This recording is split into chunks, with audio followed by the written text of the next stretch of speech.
Welcome to First Responder Financial Freedom Podcast.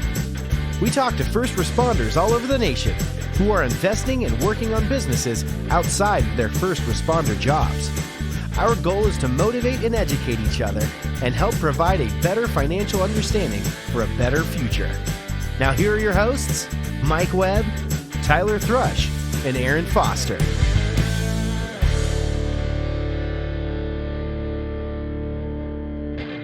All right, First Responder Financial Freedom with our newest friend, and the person we're interviewing today is going to be Tony Daniels. Tony Daniels is a firefighter up in the Midwest, North Midwest. He's been a firefighter for going on 9 years. He did a bunch of part-time firemanning before that. He's had some obstacles he overcame. He started hitting the real estate pretty hard. He's got a good following on social media for his personal training. So that's the 15-second overview. So Tony, thanks for hopping on with us, man. We're going to kind of dig into this a little bit. Tell me how you got into the personal training, the fire department to start off.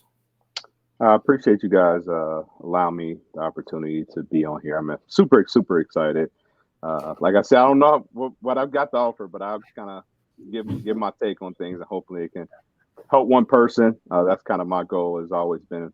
I've always been a helper, so that's why it kind of got me into the personal training and the fire department. So kind of growing up, I grew up in a pretty rough area in Cincinnati, pretty gang ridden. And so I was going to kind of a Boys and Girls Club, which kind of kept me and my siblings off the street. So I would kind of pass this firehouse every time I went to the Boys and Girls Club. And they were having so much fun playing cornhole.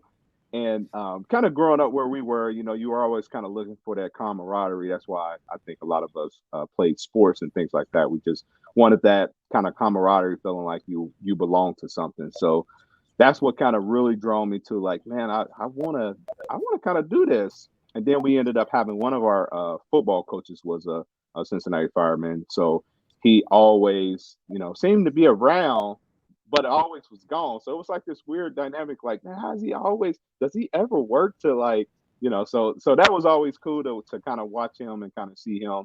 And he was super into, like, trying to keep kids off the streets and things like that, which I knew as I started to grow up, that was kind of one of the things that I definitely wanted to do, as I seen a lot of friends and family members kind of, lose their life to kind of gang and drug activity. So that was kind of my main focus, was to kind of be in a position to help and kind of lend a hand. So that was like a kind of a snippet of as I was starting to grow up.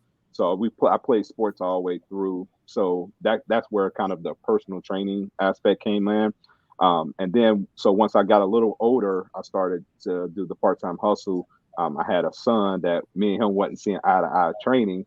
So he was like, hey, Dad, can I bring some of my friends to train? I'm like, okay, that's cool. So I was at one of the local parks, and things just started kind of taking off. And, I would like hear guys talking about, like, you needed to have insurance and all these different things. And I'm like, I don't think I want to do this as a business, but knowing that I needed to have some kind of insurance, kind of had to go the whole route of getting LLC and kind of. So then obviously I'm like, well, I got to start doing this. I got to actually take it serious to make some money, as I was starting to get away from working so much overtime and just in general working the part-time hustle. So I wanted to kind of be around for my kids. So I was like, hey, how can I kind of kill two birds in one stone? For me, it was like, if I can grow this, then I can get away from the 24-hour shifts, working part-time. And that was kind of the main kind of driving force for me to really grow the personal training business, was to get away from the true 24s to where I could be home more with my kids. So let's break that down a little bit. So let's break that down a little bit, because we went over a whole bunch of stuff there, and it's great content. So like one of the things you mentioned was like a gang-ridden area growing up. Like, that's a lot of city firefighters deal with a lot of gang activity, right? But a lot of people who are watching TV don't really understand it, don't realize that kids look for a group of people to have the common bond with, right? Like in a gang, people that, if something happens, they'll have your back. If something goes south, then you can go to them for whether it be finances or money or we'll say illegal activities, whatever it might be. So it's the same kind of mentality for a kid who's trying to get in the fire department. They're looking for that second family that they're not getting fulfilled out of their home life. So I'm glad you said that, because it's not something that's very talked about very often, and it's a good reason to try to pull the inner city youth that you have into a career field. You can argue that back and forth all day with people, but like it gives them an opportunity to be part of something that's bigger than what we are. And my hat's off to you for recognizing that. I appreciate that. And that's something I'll get into later once I start to kind of dive deep into some of the things that I really want to accomplish, because that's kind of the driving force behind a few of the things that I'm wanting to do, is that to get, kids opportunities to get them off the street. So yeah, opportunities are big. A buddy of mine just is starting a boxing gym down the street from where I live at, and it's one of the guys who he's starting with used to box with my old boxing coach at a Boys and Girls Club in the neighborhood that I grew up in. So like I can relate to everything you were just saying, and I love that, because it gives people a way to kind of get away and be part of a community that's outside their normal home life. So good on you for that. You also touched on your personal training stuff. You have, I don't want to diminish this, you have 75,000 followers on your Instagram page for personal training. And we just said before this thing started, one of them is a friend of mine that I grew up with, who's actually a coach. So your reach goes from Southern Maryland, where he's a coach at now, across the nation. And I think it's pretty cool that, like, now that you had your roots embedded in, I got marketing now, I understand this, I started a business now. What's next? What's the real estate thing is next. So I kind of want to, I know Mike had a question, but before Mike jumps in, I want to ask you this. How did you pursue real estate? What was the first kind of source you started looking into? And then how much did you hound Mike to help you out? So talking about social media and just the power of social media. So I kind of listened to, of course, he's famous. I listened to his Bigger Pockets podcast, and I was just blown away. I was blown away, to say the least. So my thing was like, how can I use kind of my social media to reach out, as I was kind of starting to get into real estate. And what did it for me, kind of growing back to kind of where, growing up, I never knew anything about financial literacy. I mean, we were living, day by day type of thing. So at no point did I ever think about owning a home, or knew too many people who actually own homes.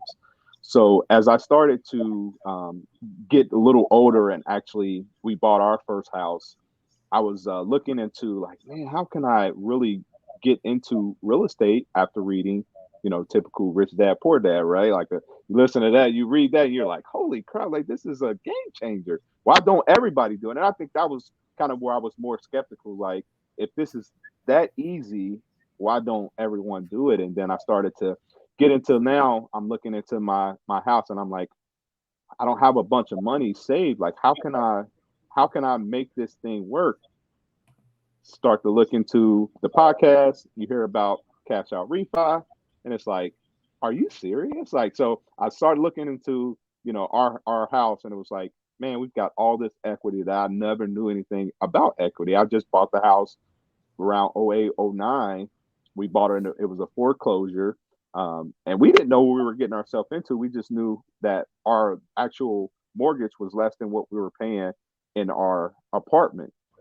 So we kind of, when we moved, we were paying like $30 different from what we were paying in our actual apartment. So that's all we were looking at, is that part. Like, I never knew about kind of the vehicle that can help, and with the cash out refi or home equity line of credit.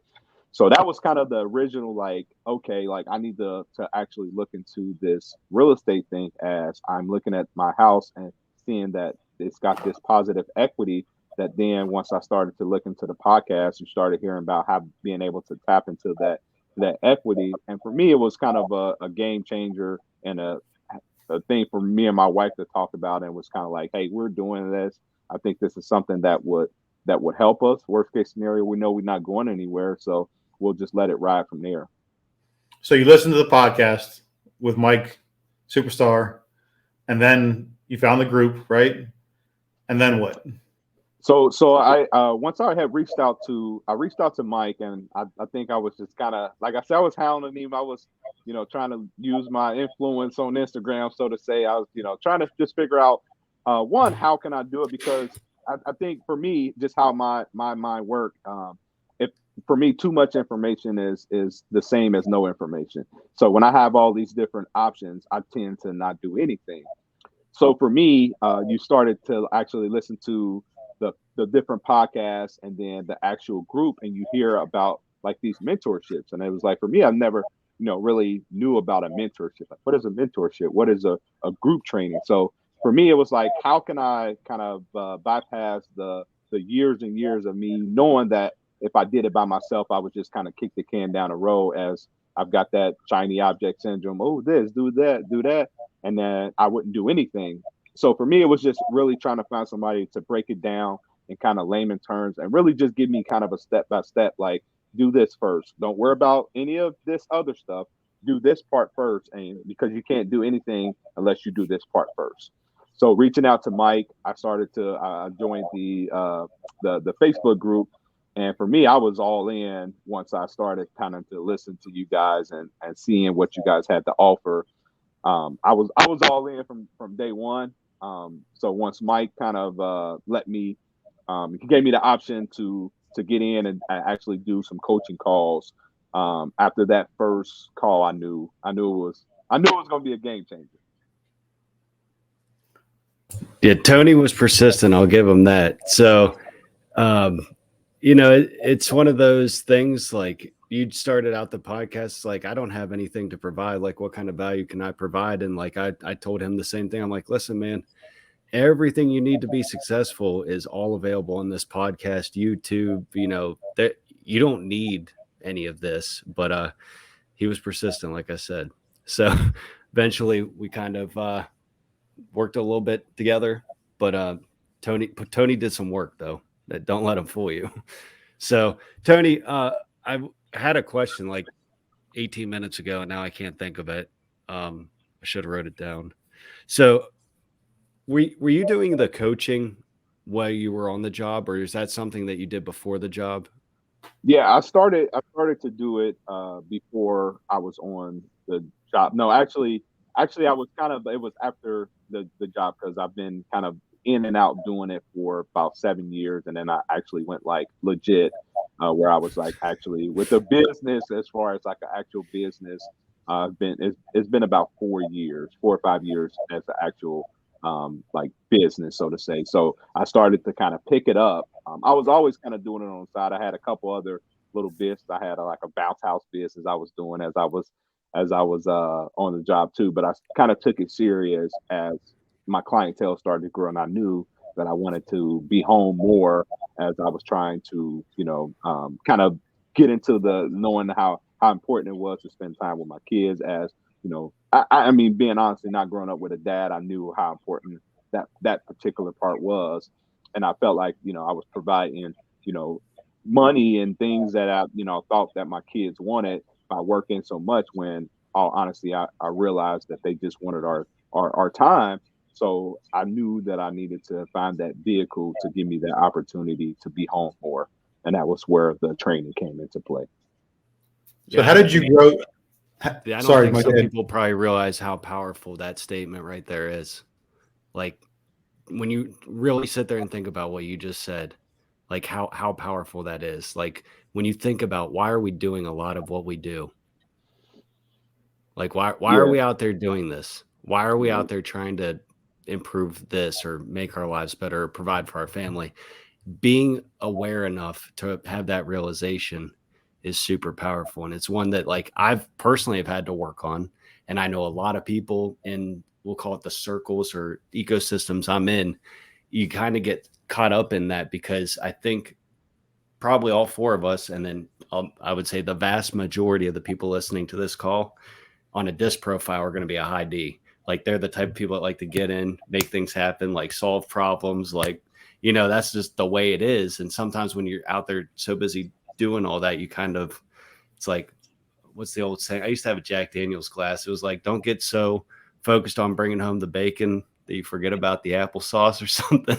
It's the same concept, man. Like, so anyways, No, Go I ahead, think Aaron. that's for what did it for me. It was kind of listening to other kids talk about their parents, right? As they come and they're training, they're talking about, because usually, obviously, you kind of build some kind of relationship with them, and they trust you, and they start to talk to you, and then you realize it kind of opens your eyes up. Well, then I kind of took that to the actual fire department too, where I would hear guys talk about, hey, I'm working so much, I'm working all this overtime, and then you kind of see them interact with their kids, and you're like, yeah, he's not really interacting with the kids, because when they're there, even when they're coming to visit at the firehouse or things like that, he's on his phone, and you can tell they don't really have a relationship, so to say, because he's not there. But he's like, oh, I'm buying this, and we're going on this vacation, and most of them kids don't care about that stuff. They just want you there throwing a football with them and throwing the baseball with them. That's what kind of did it for me to know that, like, hey, this real estate is what's going to be the long-term vehicle to get me to the point to where I can spend as much time as I want with my kids. Yeah, they always say love is spelt Time, and that's so true. And like, if you go back to why I got into real estate, that was pretty much the exact same thing.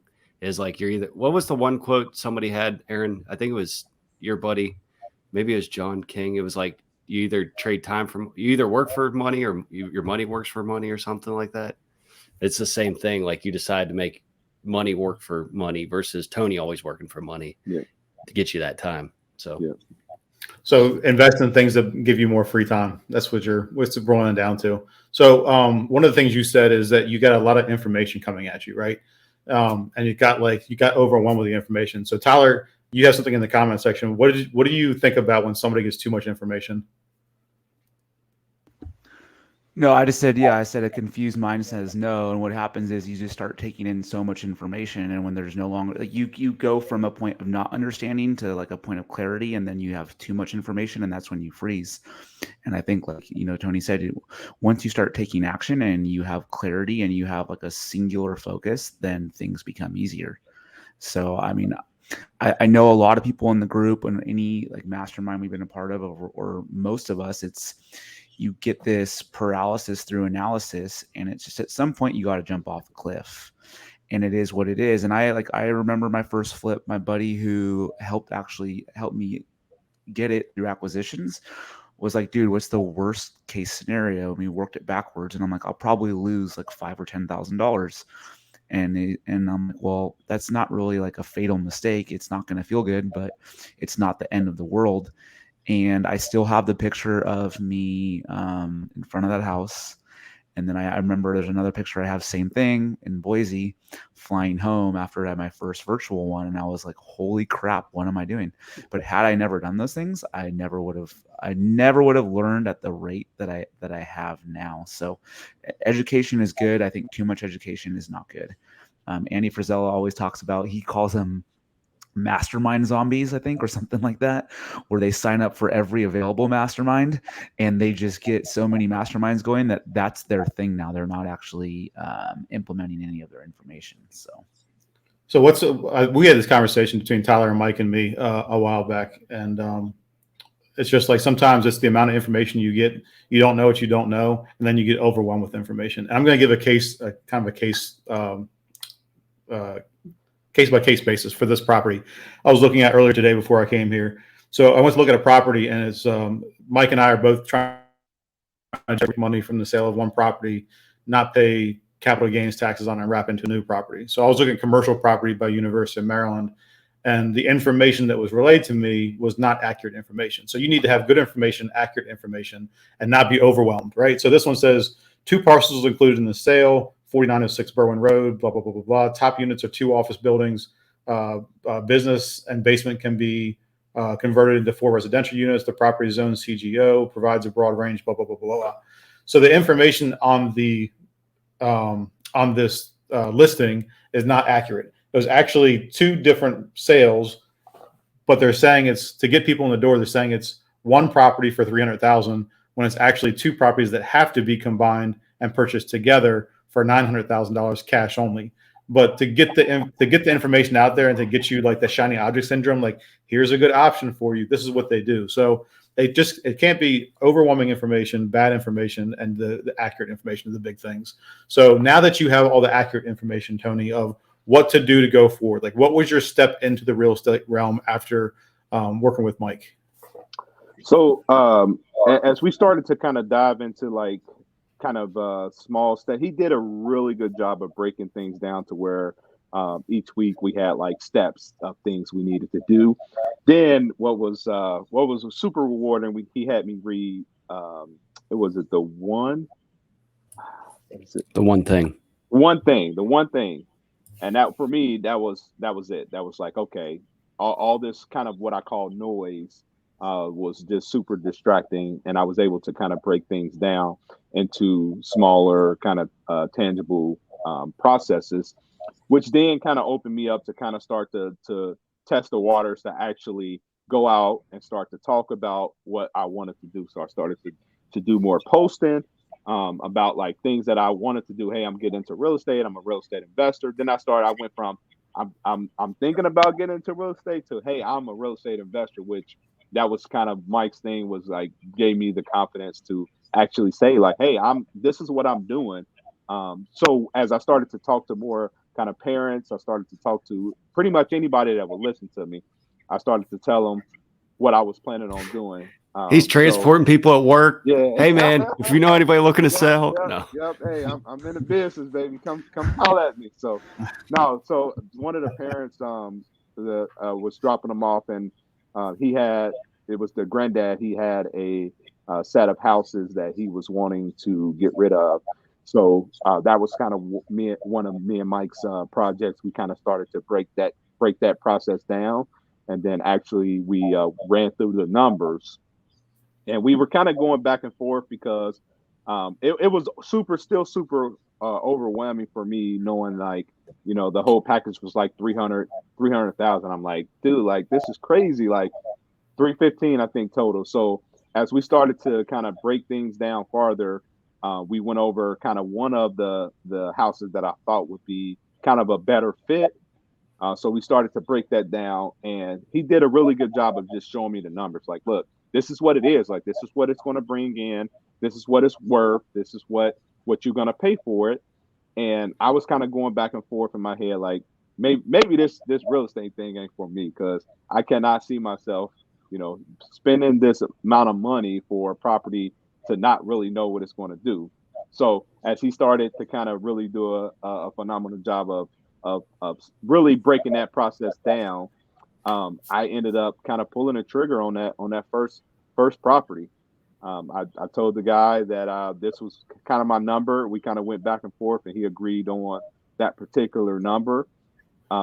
Fast forward, I kind of knew that with this property, because it was a 5-bedroom, that I was planning on getting into kind of independent living group home, which would be kind of ideal, as with the independent living and group home, they usually rent by the room. Right. So let's real quick. When did you start this endeavor with Mike? Like, how long ago was this? Because this is relatable to a lot of people who are listening. Yeah. So I think it's been about 5 months. So okay. I think my first, from start to finish, I want to say was 4 months, start to finish. Yeah. And to be completely honest and frank, like I tell Mike all the time, like, I wish you would have done a better job of telling me how hard it was going to be.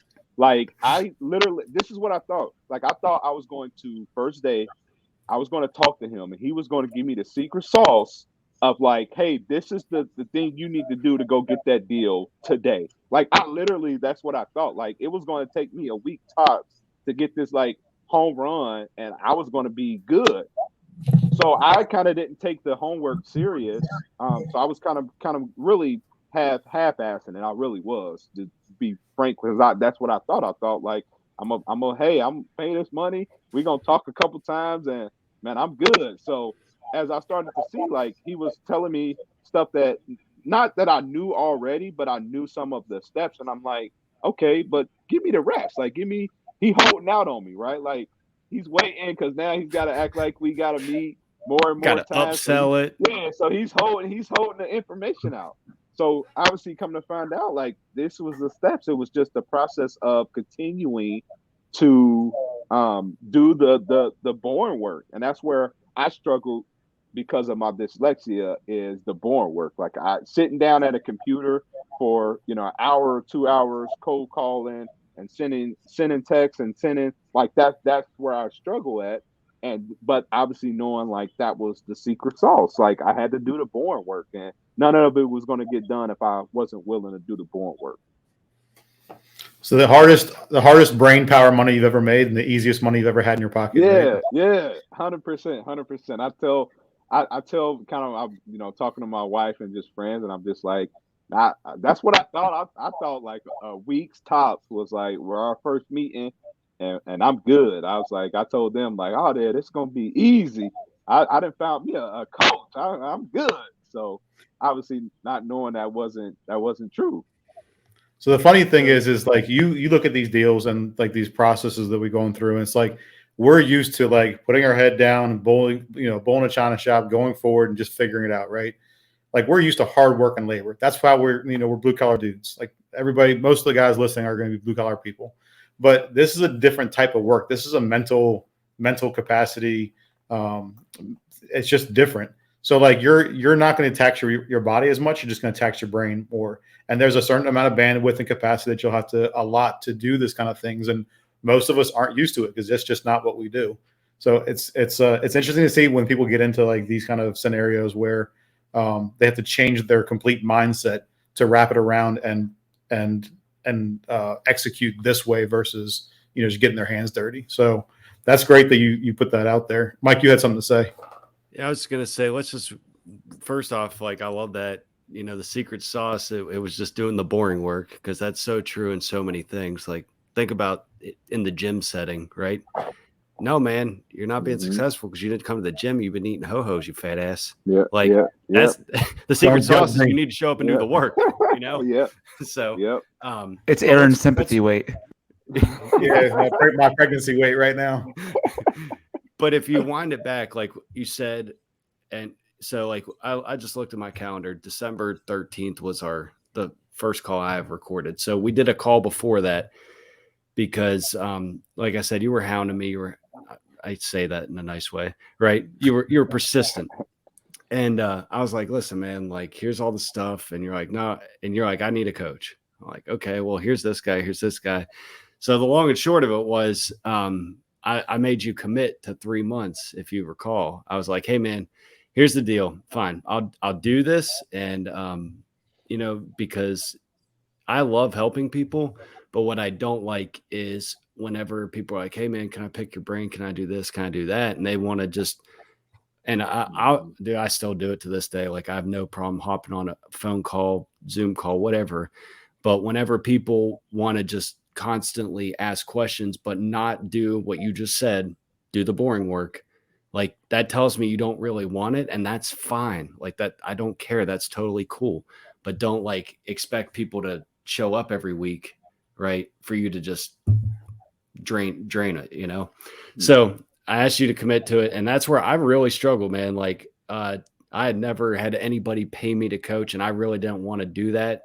And I told you I had no business or no intent of making a business out of that. But the biggest thing was I wanted to make sure Tony was on the same level of commitment and page that Mike was, because I was like, dude, I feel a lot of responsibility now that Tony gets something to show for it, right? Because I've done something similar before, and I was just really disheartened by the lack of results some of the people had because of, to be frank, the lack of effort they put into it. So I was very worried about that. So I did that call originally. I was like, hey, man, tell me what it is you're looking for, because you just kind of like went on this spiel about how you wanted to go from this and you group homes and blah, blah, blah. But let's wind it back. The one thing was for you to trade less time for money. So we had identified like the best vehicle is probably going to be the rental properties, especially given the market you live in. We could do the flips, we could do that, but it was really the rental income is what you were looking for. So the one thing we read that Jay Papasan and Gary Keller, founder of Keller Williams, and it's very simple concept, but it's not easy to employ, where it's like, hey, let's focus on the absolute one thing. And we just boiled down, in essence, the one thing every single week that Tony needed to do to start to make a little bit of progress. So like, all right, he had to make it to the gym. Okay, now he had to get on the treadmill. Well, next week we're going to walk a mile, and then next, so on and so forth. And we were having you go out to meetups, right? We're joining Facebook groups. We're introducing yourself to realtors. We're introducing yourself to wholesalers. And then we just started evaluating all these deals. But you said something where you started telling everybody once you kind of made that decision. And I think that's really important, because a lot of people never make that commitment to where they decide, this is what I'm going to do, i.e. become a real estate investor. And then you basically change the lens you look at everything through. And now all these things that you're doing to generate activity, like talking to your coaching student's family member who ultimately brought the first deal, that never would have happened had you not made the commitment and gained that confidence to then to go out there and just basically shout from the rooftops, right? So yep. I think that's something to not breeze over, because a lot of people want to do it, talk about doing it, but never do it, right? So it's like the family fitness, or not family fitness, a Planet Fitness model, right? A lot of the coaches know, dude, like 80% of the people don't even show up to the gym after a while, and their subscription just keeps going and going and going. And we see so many people going to like meetups, but not masterminds. Well, I think the masterminds that we have belonged to, it's like, it's such a high price tag, you're committed at that point. But like other things, people go, they say they want to do it, They're almost like the seminar junkies that are there for the coffee and the donuts. But that's really it. And it's fun to talk about wanting to do it. So I commend you, Tony, for actually putting it into action. And like Mike said, if you break it down into bite-sized steps and just focus on the next task at hand, it becomes a lot more manageable. And the 4DX is a great book for that kind of stuff. Learning how to take a big goal and working it the whole way back, and just focused on your daily activities. And if you focus on your daily activities, things get done. And like you said, talking about it, we all talk about this all the time on the podcast. I'm sure we do it at the station. I mean, posting little things on Instagram, and then somebody hits you up. Oh, hey, how do you do this? How do you do that? People are always curious about real estate. I think a lot of people lack the fortitude to actually do it. So they hear that you're doing it. It definitely, they want to know more. And usually those people will become your best private money lenders at some point, because they know they don't want to flip or wholesale, but they do want to do something. And, I trust Tony, but I really do not want to flip a house on my own, or I don't want to own a group home. 100%. And I think Tony's had something like that happen, right? But so let's kind of fast forward. You make the commitment, you start talking, and without turning this into a marketing episend it should be, man. But wait, there's more. At the end, we're going to give you guys an offer code for Mike's coaching program. Send me your email address, and we'll sign you up and send you letters. Oh man. Dude, I gotta tell you, like, you laugh, but like, there's people that legitimately, that's how they make their living, and I don't know how they do it, because that'd be mentally and emotionally exhausting. But good for them. I can't stomach it. Like, anytime there's like an upsell, like I wouldn't be like, hey, show up the first day, I'm gonna give you the teaser, and then you have to pay for the second day. Like, just be forward with it. Like, this is what you're getting, this is what you should expect, and I can't do I'd that. be a horrible at it, because I made Tony pay for 3 months, and I worked for another month for free just to make sure that we got this deal to the table. So, and to be honest, like if he wouldn't have charged me, I definitely wouldn't have took it serious. So I knew that, like, I had to be invested money wise for me to be serious about it. So that was, for me, like, I was happy. Like, obviously when he first kind of told me the price, I was like, oh man. But then, like, I started thinking about it, like, I'm invested. Like, I have to do this now, because, like, I don't want to lose this money without having something to show for it. So I was kind of satisfied that the price he gave me was really good mentally for me, knowing that I had to feel like I was invested in it. And to be fully transparent, that's why I did it, man. Like, I, just like many folks listening and on this call, I got kids, I got work, I got baseball, I got this, and at the end of the day, there's only so many hours, and like, I can't just not have somebody meet me at least the same level of commitment. So that's all that was for. And I don't know if you remember, I said, like, hey man, even if we don't make this much, I fully intend to save you 10 times what this investment is, right? Because I don't want Bill Allen to call me out again. Like, I don't want to say cost invested. Right. So, because I said, like, hey man, like when we looked at a couple of those deals, I was like, you see this right here? Like, this is going to be a problem, and that's going to be an expensive problem. So I would like to think that it saved you some heartburn. But anyways, we'll save that for the upsell at the end. But let's look at the other side of that coin, though. Like, I've paid for coaching before. I'm not going to call the person out, but I paid $5,000 one time to have a coach, and the guy ended up going bankrupt and asking me for money. And I'm like, this is a terrible coach. This guy's terrible. So, like, make sure. What was he coaching you on? Real estate. Okay. So, I mean, you just have to make sure it's the right coach for the right thing too, right? But if you're asking them for real estate advice, and that's probably no bueno. And then he files bankruptcy. But that's the thing, is like, you got to know who you're getting in bed with. Like, look at the track record of the people. Look and see who's actually legitimate, who's actually like, I'm also not a coach. Like, I don't ever want to coach somebody. I'll give you free advice all day long. I'll have a conversation with you all day long, but I'm not the kind of coaching guy. Mike does bulk. Tyler does bulk. Like, I don't do bulk. So I'm never going to be your coach. Do you say but bulk? Like, that's bulk, like deals. Like, you do more deals than I probably ever will. Oh, yeah. I've slowed down a lot on that, but yeah, no, I get that. And, I like I said, I don't identify as a coach or anything like that. I was just, but you just want to make sure you're getting in bed with the right person who actually knows what you're talking about. Yeah, I think that's pretty much. That's a good point, Aaron. Like, how did you vet that person? I'm sure you did a good job, which is why I'm asking. Knowing you, I'm sure you did your homework. I mean, it was actually recommended through. Thing you saw, like, was it? No. It was actually recommended through some other friends of mine. This will be a sidebar conversation after the podcast, because I'm not trying to throw anybody under the bus and make them look bad. But so that's just the thing I wanted to highlight. Just because they're at coaching and advertising, like, make sure they're actually doing the deals. Because I see a lot of coaches, especially I'm in the DC metro area. I see a lot of people like, sign up for this, and I'm like, he doesn't really have a whole lot of experience. Like, he's only been doing this for like a year or two, and I don't think he's during the COVID time, so he's making a whole lot of money during COVID on short-term rentals. Those are false data points. Let's see weather the storm. Yeah, exactly. Yeah. Like, it's funny. Two things. I like how Steve Trang, he has the Real Estate Disruptors podcast, but I still think he does it to this day. He verifies their HUDs and everything before they ever come into his studio. So he knows that if he's having somebody on his platform, that they've been verified and they're actually making that income. Now, that could be BS. I highly doubt it, but I'm sure he does. A lot more work to do it. Yeah, but he's protecting his brand, right? And to Aaron's point, like, you don't want to like recommend somebody and then have them be a COVID hero. And I think the short-term rental is a perfect example. How many short-term rental coaches popped up, short-term rental programs popped up? And I was at a mastermind on Saturday for mortgages, and when we were at lunch, we talked about this, and it's what me, Mike, and Aaron, especially like in our text chain, talk about all the time. All these people buying short-term rentals solely based off of short-term rental income, because that's all they know. That's all they've done, and it's always worked. But every person at the table, you know what they said? That is a terrible strategy, because they know you have to underwrite with long-term rental numbers in order for it to be a good deal. And it goes full circle to the coach you have. If they're 2020 and newer, I mean, everybody looks like a genius. Dude, I don't consider myself in real estate that long.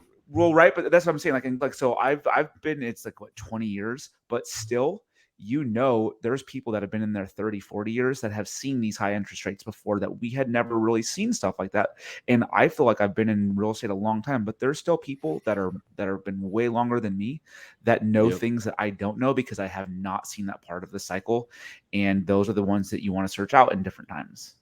Yeah, the fake coach is like the equivalent of the dude that wears the fire department shirt to Panera to get the discount. Thank me for my service, Or the guys who ordered the FDNY T-shirts after 9/11 and wore them around to get laid. Like, come on, man! Like, you're a complete fraud. Yeah, if you did that, I hope you get every STD in the book. But it's so easy ridiculous. to do with social media. It's so easy to portray that you're something you're not, and that's where kind of I'm starting to see. It's like, it's so easy to portray like I am who I am, and I'm not that person. So like it's to say, like, being a coach, like what makes somebody a good coach? Like, how do you vet that person And that's where I think the importance is, like, how do you vet them? Because if I'm following their Instagram, they're gonna post what they want me to see, and I'm like, I'm only seeing that part of it.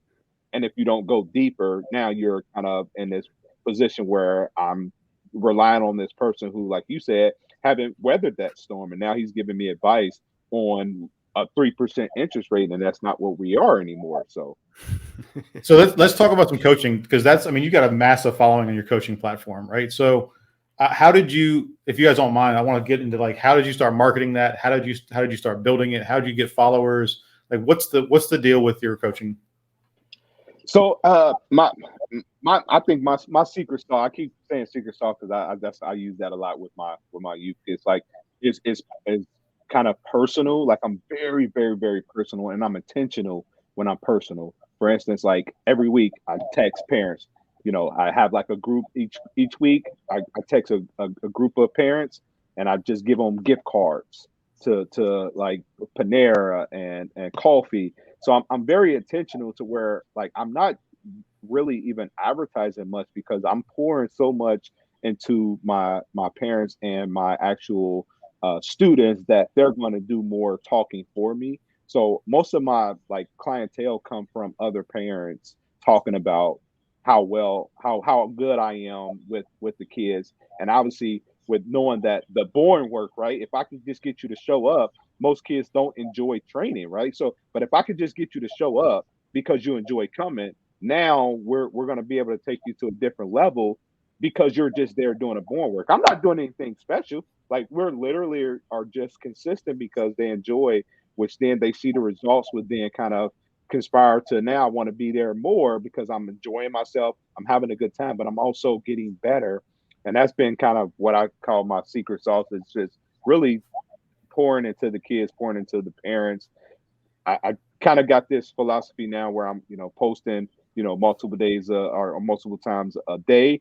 I'm trying to kind of get better at that. So, like, I just hired my first employee, which was a game changer. I don't know what made me it's silly that I even took this long. And I think it's just kind of our, personality of being, I'm the only one that can do this, I'm the only one that can coach. And that's not true. And I kind of had to go out on a limb, what then kind of came to the point of knowing that if I wanted to truly do what I've said I wanted to do, and why I'm doing this is for my kids, I've got to let go of some of that to be able to have that time to get back with my kids. And I think that was probably the difference of, like, knowing that I needed to grow, but I had to relinquish some of that control in order to grow. So let me ask you this. Like, I'm looking at your Instagram right now out of curiosity. I'm just kind of scrolling through it. Like, it seems like you've created a community within your own gym. And that being said, like, you have several focuses. Like, the ones I'm looking at now are primarily volleyball based, but you also have lacrosse, speed, basketball, defensive line, football, baseball. Like, you have specific communities within your community, right? Yeah. And then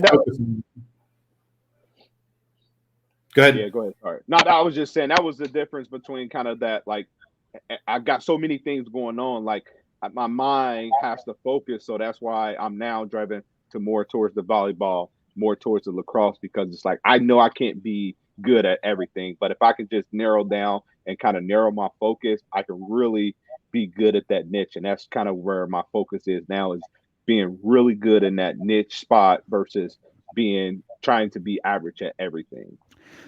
So real quick on that, there's a guy that I saw in my mastermind again, and this is huge. His name is Chris Doe, and he is in marketing. And he said something to your point that, like, blew my mind when he said it. It's super simple, but he said the market is bigger than your target. And he was referring to the fact that we want to grab everybody, right? Because you want market share, you want as many clients as possible. But if you focus extremely hard, like for you said lacrosse, and then was it baseball? Volleyball, lacrosse and volleyball. You focus so hard and you provide such a good value or service to those two things.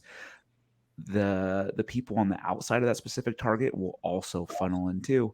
And like, that was like, I was like, oh dang, that's legit. Like, I've never heard it said that way. And I was just like, boom, I'm like, oh, that's hard, because we don't know who we're trying to serve. whatever service we're doing, right? And then when you do focus on that, you're going to get the tertiary stuff too. So I don't know if you guys want to look him up. Super cool stuff. His agency's called Future. He has a bunch of free YouTube stuff.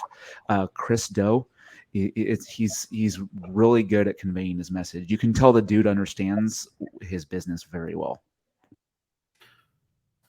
So back to the boxing, we started talking about the boxing glove that a buddy of mine's opening soon. There's obviously MMA took off like a rocket in the last couple of years. So when I see friends opening up gyms now, a lot of guys aren't opening up like a broad range MMA gym where you do kickboxing, Muay Thai, boxing, karate, everything at BJJ.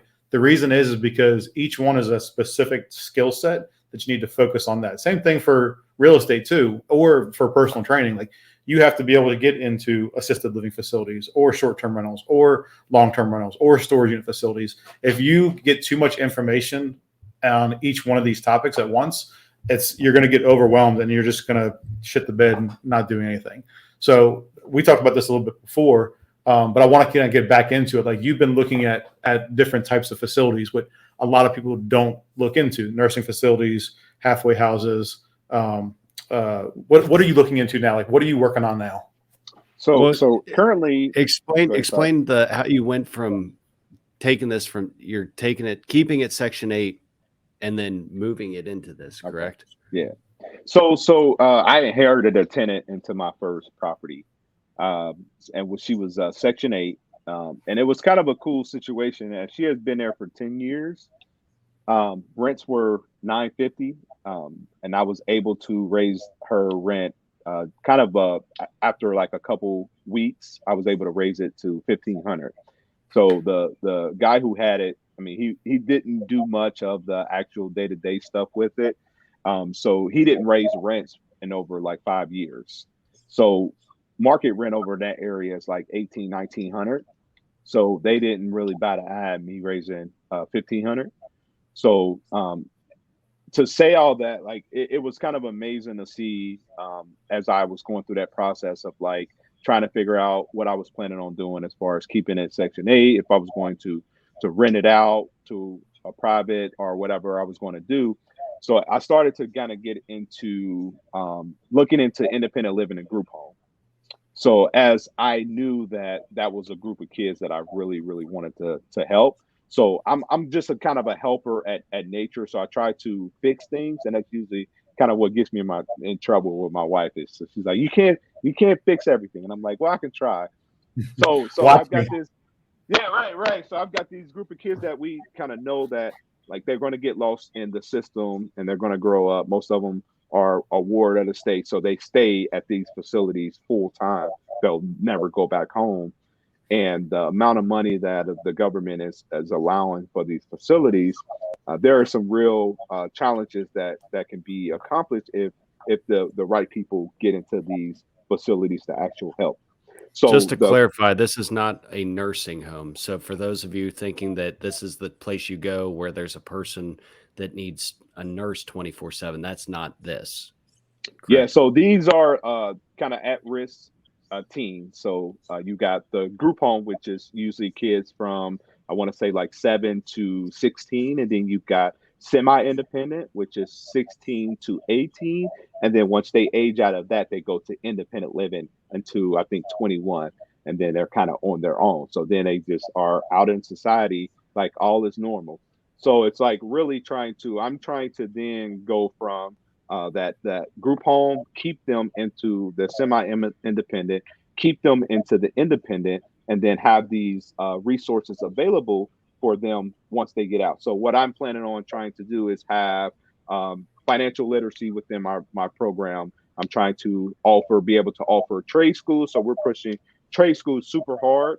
But the mental part is kind of going to be our big focus, and really getting these kids through the process of showing them. A lot of kids that come into these programs don't even know how to wash clothes. I mean, they don't know how to cook an egg. So it's like all these different things that I think we take for granted. A lot of these kids don't know how to do. So you got kids that are in independent where they're on their own who don't know how to wash their clothes. So it's like something have lacked from that time to this time. So, but you get in trouble because like at the firehouse, and I'm explaining this to a lot of guys, and they're like, well, who's going to pay for this? And I'm like, oh, that's funny. No one's ever asked how we're going to pay for this kid to go to jail. And we know that we're spending 70 to 80 grand a year for this kid to go to jail, right? I'm saying, hey, give me a little bit. Let me put these kids through trade school. Let them get, because we've got this pot. I say we got a pot. Like you either taking from the pot or you putting in the pot, right? Taking from the pot, knowing that most of these kids are going to be in a system which we're paying for. Most of these kids are going to be homeless, which we're paying for, which they're going to go to the adults, which we're paying for, homeless when they go to the hospital, when they get all these Social Security, all these different Medicare, all these different things that we're going to pay for. Like, why wouldn't we give them a tool to be able to add to that pot? So that's where I'm trying to kind of put my resources together, have these different facilities to where we can actually give these kids something and hope to live on. So you're trying to nip it in the bud, as they say, like get it in front of everything else before it becomes a systemic problem. Yeah. My hat's off to you. That's doing God's work right there. So every state is different for when kids can be in the state. They can sometimes 18 years old, sometimes it's 21-year-old. A lot of times it's state dependent. But if you're in there until you're 18 or 21 years old and you're still doing the same stuff that they were when they were 12, what are they learning? Like, what chances are you giving them? So I'm glad you brought that up, because it's an important thing that most people don't ever see. I think the average American will never see. They'll just hear about it in the news or maybe social media once in a blue moon. But it's actually an actual problem that goes on in our communities, where these kids don't have a chance because nobody teaches them. They're just grouped together and put in a position and say, figure it out yourself. And then when the birthday hits, it's like, okay, there's the door, hit the road. You can see where that self-perpetuating cycle goes. Figure a bus card, figure it out. And it's like, what skill set do you have? Literally none, So I'm in the process of, so I've got the first house, and literally as I was closing on the first house, I got access to an additional house. So I currently have two houses. So this one that I'm currently working on, I'm in the middle of a full gut job, which full blown gut job. I would not recommend that for a newbie to do a full gut job on their second property. But it has taught me a lot. Like I'm literally I'm GCing my own project, and for me it was a low enough amount of money to where I was okay messing up to figure out the process. As I started to get bids, I was having these GCs come that was giving me these astronomical prices, and all they were doing was subbing out the work, which was just mind blowing to me. I'm like, oh, who does your? And he's like, well, I've got this sub that's gonna, and I'm like, well, why wouldn't Harry, the crackhead that hangs out at Home Depot? Why wouldn't I just do that on my own? So I kind of made the point, and I told my wife, like, you're gonna hear me complain. That's just what it is. But I'm going to GC this project myself, try to figure out the process, as this house was full of mold. So I was able to get this house for like $17,500. I'm putting about 60 into it. And comps are starting to do really well. So I think it's going to be worth about 130, 140. And knowing that I was able to take a 2-bedroom, turn it into a 4-bedroom, which then is going to now be my official independent, semi-independent living place, because now that I was able to raise that rent on the first one, I'm thinking about leaving her in for a little bit longer, as I've got some room. As I talk to the lady, I've got some room to grow with the rents, and the lady's been in there for 10 years and she's not asked for nothing, she's really a really good tenant. So I think I'm going to leave her there for a little while and then kind of focus on the new property as the semi-independent, see how that go, and then kind of scale from there. Well, one of the things I love, one of the things I love about Not it. Hold on, I'll talk too. Ready? 1, 2, go. One of the things I love about real estate is that you can talk to people all over the country, and like you just said, 17,500. You'll put 60 some odd thousand into it, right? I was looking at buying a parking spot in DC a couple weeks ago for $30,000. You can't touch anything that's livable in this area. So affordable living is out the window. So Mike, go ahead. What you were going to say? I'm sorry. I was just going to say a couple things. First, it was like, no, you didn't get a property for we said 4 months. And then within a week you had 2. Yeah. It was like, so it takes a while to kind of like get that flywheel in motion. But once it's in motion, it starts to actually throw off some results. Second, like you had brought up the fact like, hey man, I think I would like to do this like independent living group home thing. I was like, well, I don't know much about it. But to circle back to the coaching thing, you knew a guy that's how he basically built his entire business. So you basically said, hey, can you show me the ropes? You said this takes a while. So it's not like you just decide to do this and then tomorrow you're open for business as a group home. It was about a 12-month runway to do all of the legal work, paperwork, inspections.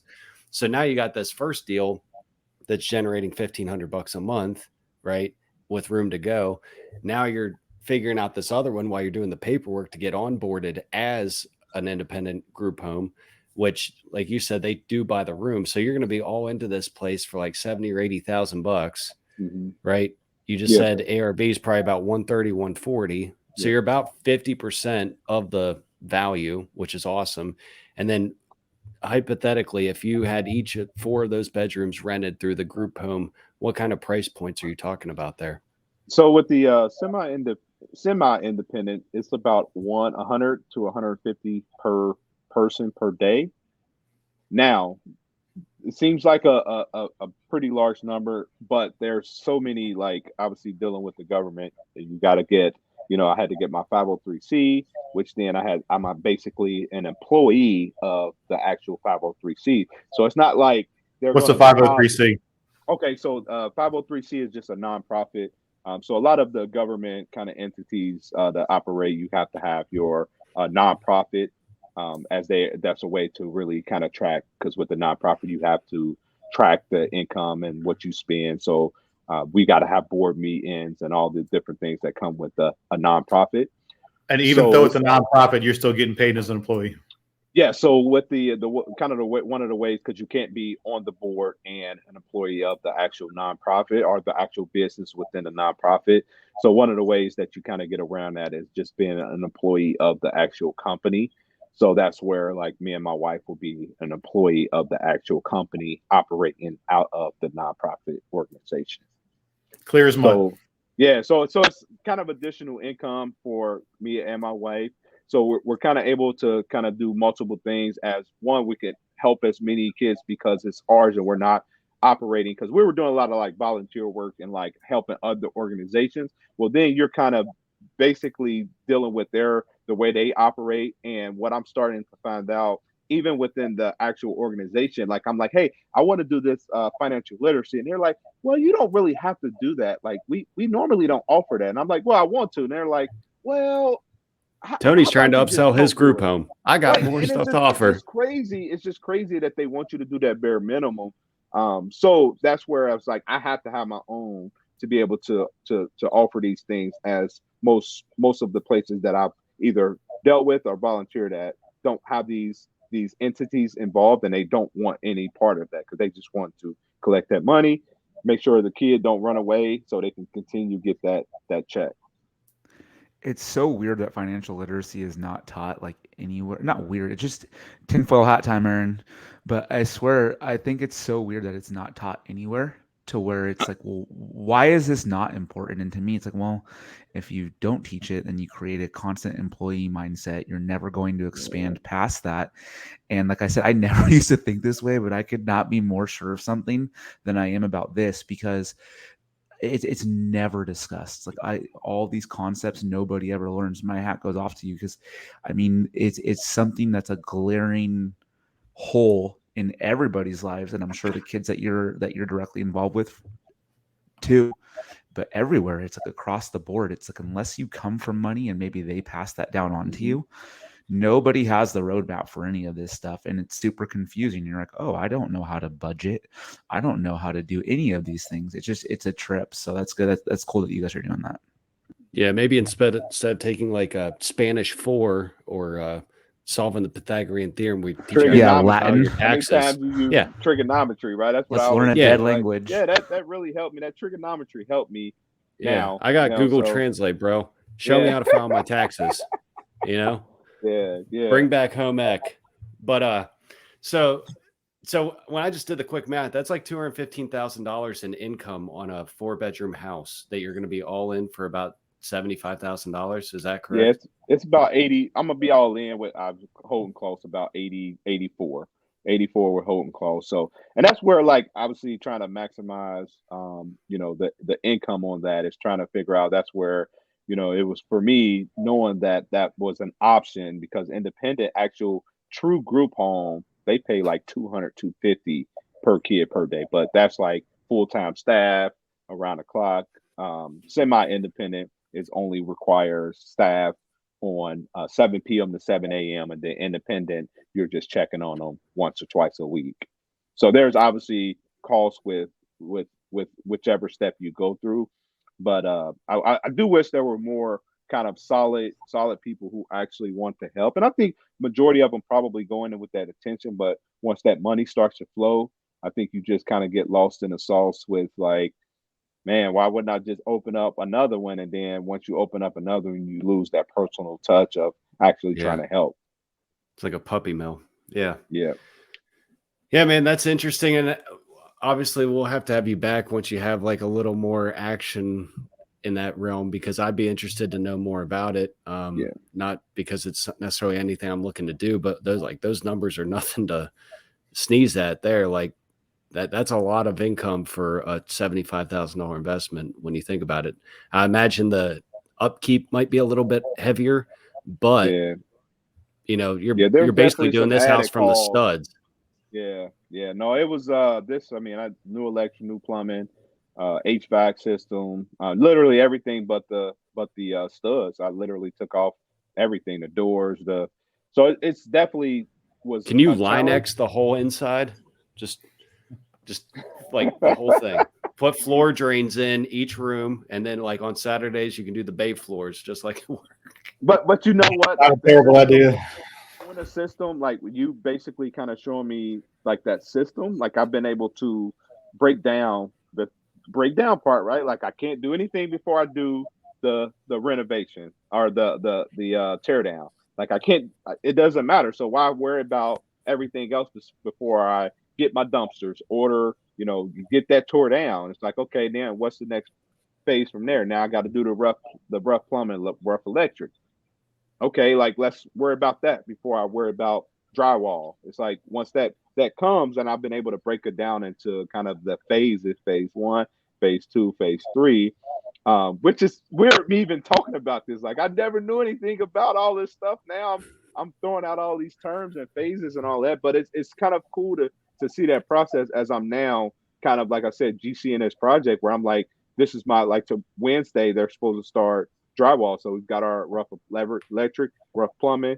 We start drywall Wednesday, and it's like, okay, now I'm ordering cabinets. I'm going to kind of that next phase of like, okay, I've got to order toilets, order all these different things. And it's like, I've got it broke down into a system now to where it's easier than I thought, because I'm just following this system, and I can't do this before I do that. So it's kind of a cool thing to see the process. Learning by doing. Yep. My boy Woody always said, "Don't put the cart before the horse." And I was like, that always sticks out for me. So it's the same thing. Just have a process, follow it. You might get things jumbled, but it's going to work out. Like it's a problem that everybody before us has solved, and then everybody after us can solve too. So you can as well. Real quick, we've said it's super simple, but like that's a prime example. You'd committed to doing it, and like you said, you just showed up to do the boring work, and here it is. Like, so we're not building like the Model X spaceship like Elon, right? Like we're just fixing boxes. Some of them are big, some of them are small. Like that's all we're doing here, people. Some are in Ohio, some are in California, whatever. So just for conversation purposes, before we wrap this up, can we discuss the different types of group homes? Because it's not a very sought after part of real estate. So I know you're doing group homes for kids, right? So there's different age groups for your area. So there's assisted living facilities, which all of us as police and firefighters go into, right? What else is there? Can you guys think of? Tyler, California has some unique structures too. Like, what do you guys have? We have a ton. We have like same thing for like adults that maybe have disabilities. There's a lot of those in the areas I've worked. Like halfway house or Yeah, for sure. There's those two. There's a ton of when I worked in the city of Carson, one of my stations, dude, that place has so many of these group homes, but these are like nursing facilities. They're homes, but they're actually 24-hour care. And to Tony's point, you could walk in and immediately tell, do these people actually care about these people, or is it a business? It's like they're drastically different. So I would say most of them are that like the 24-hour care for adults that are older, and then we had a lot like in a different study I worked in for adults who had like probably a lot of like mental disabilities, were unable to live on their own. Those are the two biggest that I've come into contact with, to be honest. And then like you said, like the sober living homes, those types of things too, the halfway houses. How about you, Tony? Anything like stand out this state? It's kind of a unique opportunity for real estate. No, I think a lot of people just don't look at the different that different scenario. So you got homes for veterans. So I've got now I'm starting to get into that world. I'm starting to hear about all these different resources, the different grants that are available for the homeless that transition from they were homeless, they're trying to get back on track. So you've got resources and government funding for that particular. So you've got the veterans, you've got a big, now everybody's kind of heavy with the veterans. So the funding is really big right now for the veterans. That's one of the big things I'm starting to see now, is how many grants are available for housing for like a 4 to 6 month stay for veterans is kind of one of the big things that I'm seeing. Yeah, actually, I tried to buy a property over where Mike lives at, or Mike works at. It was I found out that the neighbors down the street is on All Saints Street, was a halfway house, and I was like, "What kind of halfway house is it?" And they're like, "Oh, it's a drug rehab house." And I was like, "Oh, that's interesting. I didn't know they had those over here." But like, these are the kind of things like that they might not be the most enticing properties, but they make money, and there's government money paying for it. So the most recent ones I've seen I thought were kind of cool were tiny home communities and tiny home villages, for whether it be aging in place or 50 and over, or it's like a new version of an RV park. And I thought those are kind of a cool concept too. Mike, is there anything that I've missed that you can think of? No, first off, I totally agree with the veteran thing. The tiny community project that I helped out with, that kind of stuff is super cool, I think. But like from an investment standpoint, if I was going to look at anything, I probably personally would stay away from like the sober living type homes. Unfortunately, I don't see a demand for that slowing down anytime soon. But I would be looking at like almost like the boutique type 24/7 assisted living. So like there's a house that we run sometimes in my first due where it's like a nice little single family that's been completely redone. So it's like ADA accessible. And there's maybe 4 or 5 rooms. And they have like a common area, a kitchen, because this is literally a home, like a house that you could live in. And they've just redone it from the studs up, with setting it up for somebody to live there, but have like a 24/7 provider available. And like the population's not getting younger, right? So like I think the need for that's going to continue. If you've ever run a call at a nursing home, I always joke, like, before I'll go into one of those homes, I've always wanted to do that squirrel suit flying off like a fjord over in Norway. That's when I'm going to do it, when they tell me I have to go there, right? Because I do not want to go there, right? So anyways, that sidebar conversation there.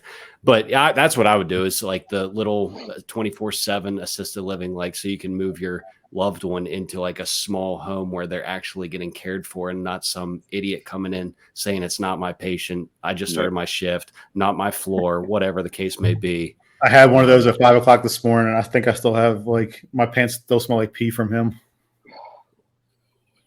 I got more questions right now, but anyways. No.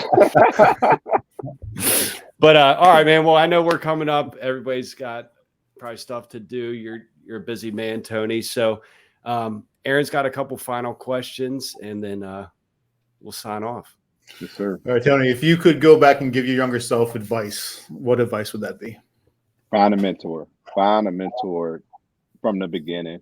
I think it just cuts down on the learning curve, cuts down on the mistakes, kind of leverage that relationship to to bypass a lot of the early money mistakes that you would make by joining this person and thing, joining this person's thing, getting this course, getting that course. I think just being open with that mentor or coach, kind of letting them know what you want to do and narrowing down early, and then being able to broad out from there versus trying to do everything in one.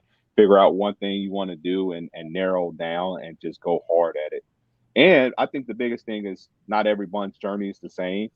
Know your journey, know your reasoning by wanting to get out of that, either being a fireman, wanting to have a little bit more income, not necessarily wanting to get out of that line of work. Like, I know I enjoy being a fireman, but I also enjoy my family, right? So how can I kind of blend both? And I think real estate is the golden ticket.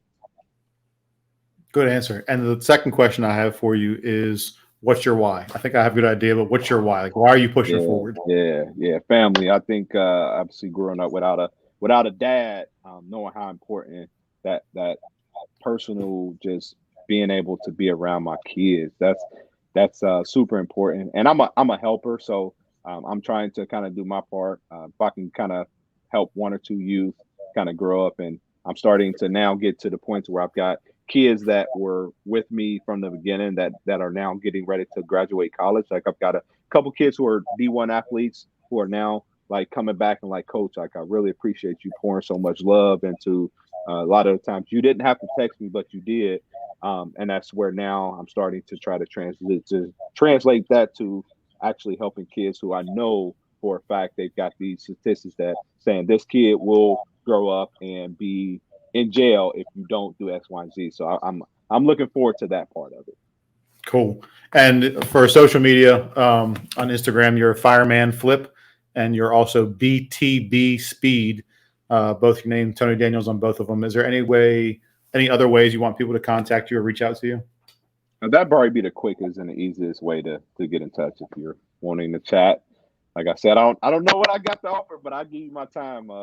As somebody like Mike has gave me his time, I feel it's only right to give time back to someone who's maybe in a different state where I was, and looking for that first deal. I'm here. All right. Tony, thanks for coming on, man. I'm cheering for you. I'm in your corner for this one. I'm looking forward to seeing you expand and continue on this journey. Yeah, man, keep doing what you're doing, because you're definitely changing lives. That's for sure. Whether it be on the field or, with the real estate endeavors you're looking to take on, like that's awesome, man. My hat's off to you. And, I just wish you the best of luck. I know we'll be chatting more in the future. Thank y'all. Appreciate it. Appreciate the opportunity. Awesome job. Thank you.